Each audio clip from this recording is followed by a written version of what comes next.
దేవునికి స్తోత్రము. అనుదిన దేవుని వాక్య ధ్యానమునకై ఈరోజు 2026 సంవత్సరము జనవరి నెల 28వ తారీఖు.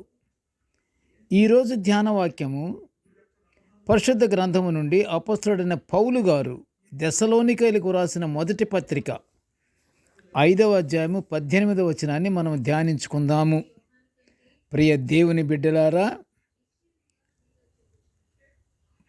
యేసుక్రీస్తు ప్రభువారి ప్రశస్త నామమున మీ అందరికీ శుభములు, దీవెనలు కలుగునుగాక.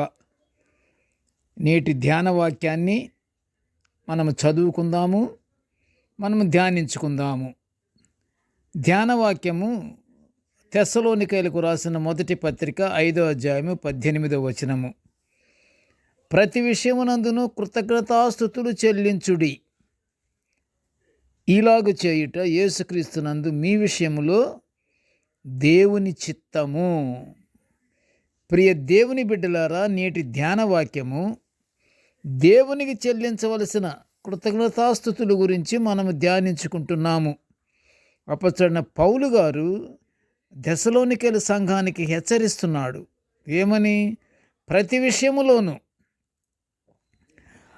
ఎందులోనైనా సరే మనం అనుకున్నది జరిగినప్పుడు, అది జరగనప్పుడు, మనకి అనుకూలము ప్రతికూలము, ప్రతి విషయమునందును, ప్రతి సమయమునందును మనం ఏం చేయాలి? కృతజ్ఞతాస్తుతులు చెల్లించాలంటున్నాడు పౌలు గారు. ఆ చెల్లించుకునే విషయాన్ని మనం ఇప్పుడు ధ్యానించుకుంటున్నాము. కృతజ్ఞత అను మాట ఎంతో ఆత్మీయ విలువ కలిగిన మాట. ప్రియ దేవుని బిడ్డలారా, కృతజ్ఞత కలిగి ఉండుట విశ్వాసుల హృదయము శుద్ధి చేయుట గురించి మనం మాట్లాడుకుంటున్నాము. కృతజ్ఞత కలిగి ఉండటం అంటే ప్రతి ఒక్కరి హృదయము శుద్ధి చేయుట. శుద్ధ హృదయముతో మనము దేవుని ప్రార్థించటానికి కృతజ్ఞత కానీ కలిగి ఉంటే మన హృదయం కూడా శుద్ధి పడుతుంది.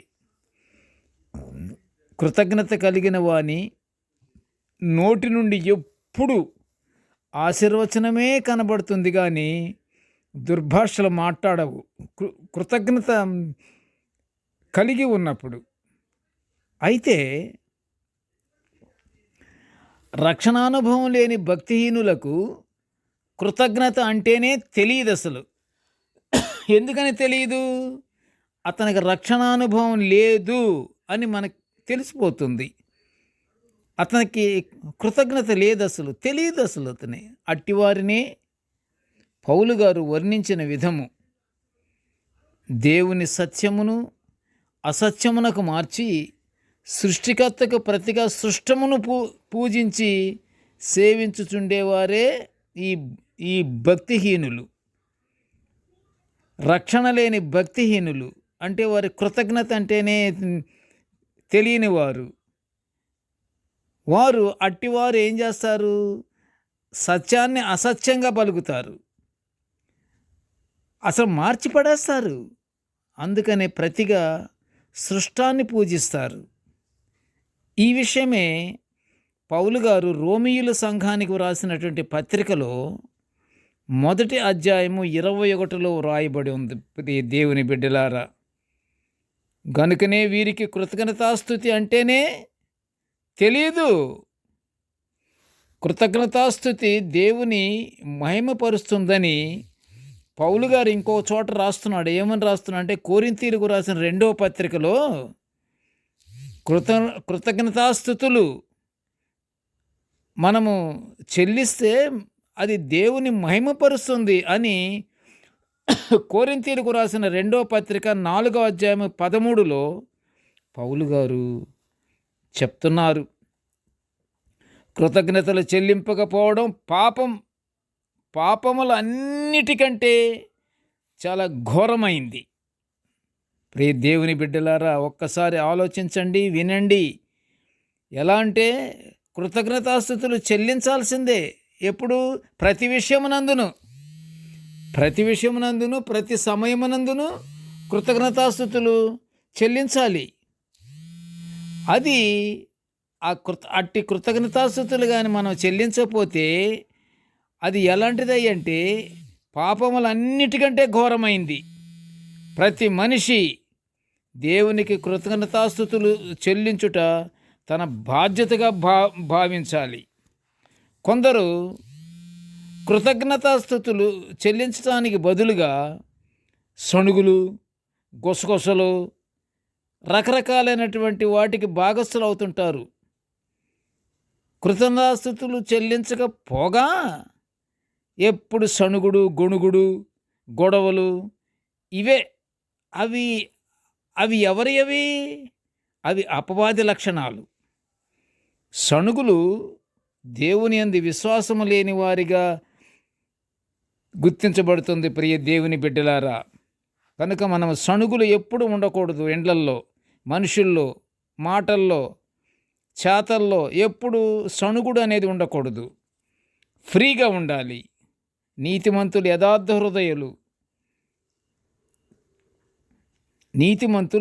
హృదయులట.